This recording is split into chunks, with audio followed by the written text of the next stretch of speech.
Muy buenos días, vamos a comenzar a comentar este mapa, este comentario sobre el califato de Córdoba, ¿vale? Como ya sabéis, expliqué en vídeos anteriores cómo se realizaba un comentario, por lo que voy a realizarlo de forma directa. En el punto número uno, clasificación, vamos a analizar en una frase en la que vamos a poner todo, pues sería el califato, este mapa alude al califato de Córdoba, que se desarrolló durante el año 929 y el año 1031 en la península ibérica, en lo que se denomina Al-Ándalus, que ya recordamos que es ese territorio en manos del poder musulmán, indiferentemente de su frontera. Por otra parte, hay que comentar que es un mapa que ha sido creado por historiadores con fines divulgativos. De alguna manera comentamos aquí el autor y el destinatario. Y además cabe destacar pues, que es una fuente de carácter secundaria, dado que no se crea en el momento en el que ocurren los hechos y que se trata de un mapa de carácter de temática política, dado que alude a esa etapa política de- del califato. Y con esto hemos comentado lo que sería la clasificación. Vamos a proceder al punto 2, que sería el análisis. En este caso, tenemos que tener en cuenta dos cuestiones. Por un lado, lo que vemos en el mapa con respecto a las tramas de color, que si nos damos cuenta vemos en una especie de amarillo claro reinos cristianos y en verde lo que sería el califato de Córdoba.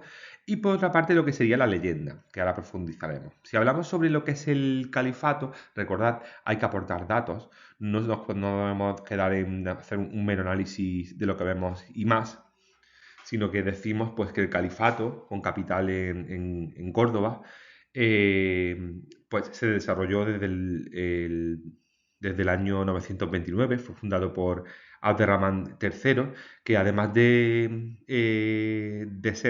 tener el poder político, como era el caso en la etapa inmediatamente anterior, que es el Emirato Independiente de Córdoba, pues además de eso va a declarar su supremacía también en lo religioso, que es la diferencia entre emirato, entre emir y califa, que va a tener ambas cuestiones, la política y la religiosa, por lo cual es una persona importante en este sentido. Sobre el califato, pues en este sentido y con respecto a los colores, vamos a decir que fue una etapa que comienza desde una crisis inicial en las finales del Emirato y que este Abderramán III va a conseguir neutralizarlo y además se va a convertir en el estado más importante de la península ibérica y de buena parte de Europa. Y por tanto va a ser relevante. Por otra parte, tendríamos los reinos cristianos que habían tenido una primera etapa entre los siglos 8 y 11, digamos, de crecimiento medido y que van a tener durante los siglos 8 y 11 un crecimiento medido. ¿Por qué? Porque todavía Al-Ándalus es fuerte y por tanto no van a poder avanzar mucho. Ya vemos que aquí habían avanzado sobre la línea del Duero y por eso una de las campañas que después vamos a analizar de Aterramán, que probablemente sea aluda a la de Simancas, que está por esa zona, ¿vale? Eh, en este sentido, pues comentar que de hecho no vienen numerados, pero que aunque estos reinos cristianos representados en amarillo, pues tendríamos, por ejemplo, el reino de León, el condado que va a ser después del siglo XI el reino de Castilla, pero de momento es condado de Castilla, y el reino de Navarra, condados aragoneses y condados catalanes. Serían los reinos que están ahí, o los puntos de poder en el norte, cristianos, ¿vale? Por otra parte, tendríamos, si nos centramos en lo que sería la leyenda, pues viene representado el límite de cristiano-musulmán, ya concentrado en torno a lo que serían los ríos Ebro y Duero, pero que ya ha pegado un pequeño avance por debajo de lo que sería la línea del Duero en el caso de la zona de León y Castilla. Y precisamente es una de las principales preocupaciones de Almanzor, el retomar, el poder recuperar o parar, digamos, el avance cristiano de Almanzor, perdón, no, de Abderramán III, ¿vale? Que es el primer califa. Esto se ve reflejado, como digo, en esa línea roja. Aparte de eso, tenemos dos personajes que son de los más interesantes que durante el califato, y que después nos detendremos un poco más en ellos, pero serían Abderramán, ese primer califa, Abderramán III, que va a tener campañas como las representadas en la línea roja, hacia Simancas, lo cual va a hacer para el avance de los reinos cristianos, de lo que se conoce como reconquista, y de hecho van a tener que pagar estos reinos cristianos una serie de parias o impuestos para que Abderramán III no emita más ataques hacia los cristianos. Y por otra parte, Al-Mansur, que es prácticamente uno de los últimos personajes importantes de este califato y de hecho también un poco también el que provoca ese fin del califato, como después analizaremos más en profundidad, pero que se le caracteriza como que, como vemos, como desde Córdoba parten distintas campañas en azul, porque fue una persona muy guerreante, muy guerrera, fue una persona muy guerrera, y por tanto fueron numerosas las campañas militares contra los cristianos. Destacan, por ejemplo, esa campaña contra Coimbra, también en Santiago de Compostela, donde se dice que trajo las campañas, según algunas fuentes escritas, las campanas de la Catedral de Santiago de Compostela, que vinieron para Córdoba, y también pues incursiones en Pamplona, en Barcelona, es decir, las principales ciudades de los reinos cristianos. De alguna manera esto pues hizo preocuparse a los reinos cristianos, dado que Almanzor fue un gran guerrero. Almanzor, digamos quién es en este caso, porque no es un rey, es el jalif o primer ministro del califa Hisán II, que empezó gobernando porque era un niño. Después ya profundizaremos un poco más en la figura de Almanzor. Pero si os dais cuenta y recordamos, en la parte del análisis había que también comentar los principales personajes. Y en este caso, teniendo en cuenta que ya la propia leyenda nos lo indica, pues sería conveniente hacerlo así. Vale, continuamos. Pues con respecto a lo que serían, con respecto a lo que sería el comentario en sí, ¿qué cuestiones comentaríamos aquí?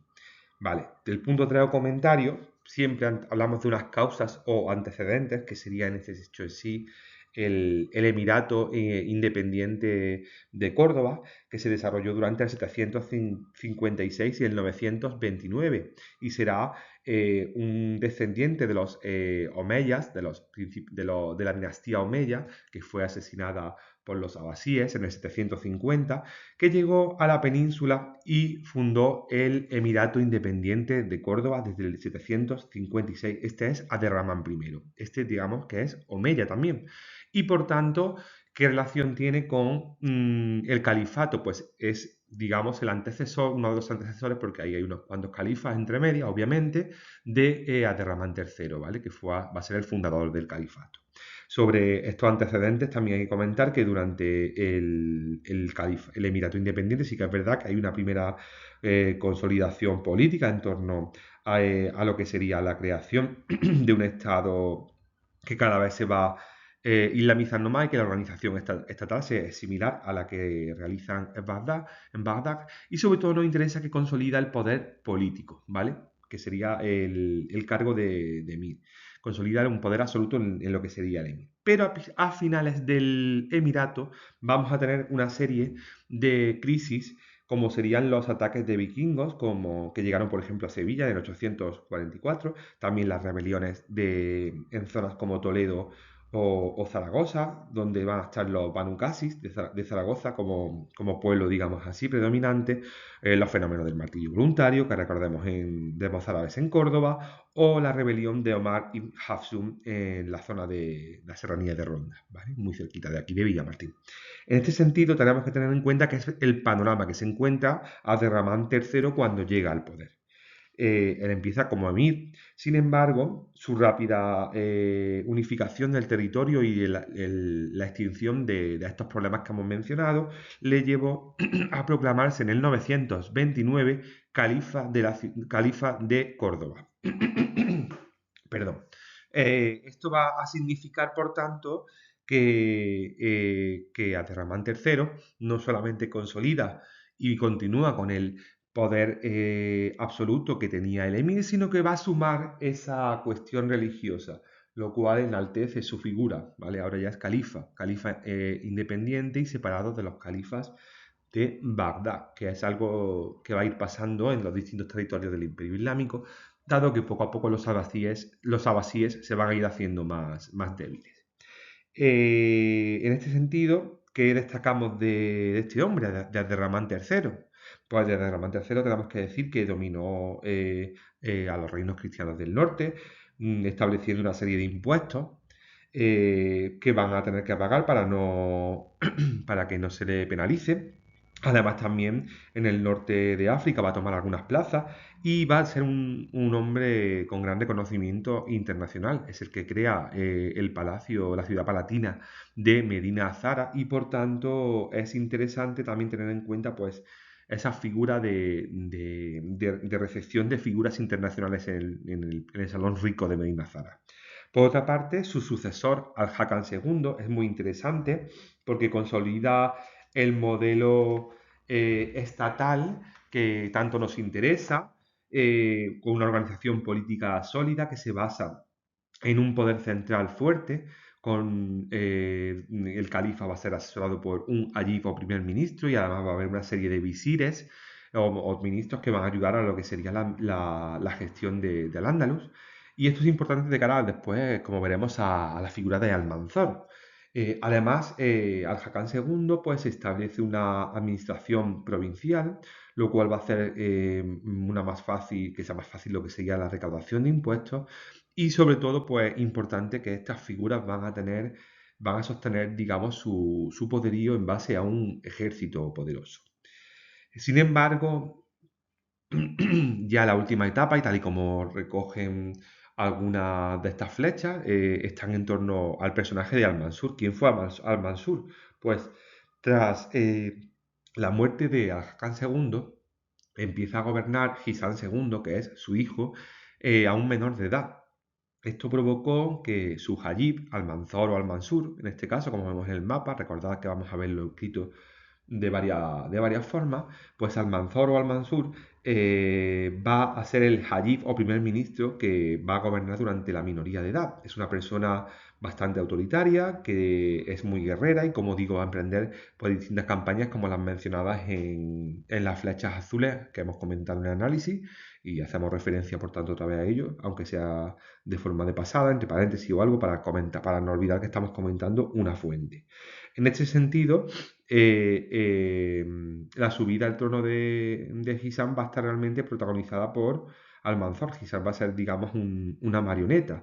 Es por ello por lo que a esta etapa del gobierno de Almanzor y posteriormente de algunos de sus hijos, se va a conocer como dictadura amirí. Amirí es el nombre que le daban a la familia de Almanzor.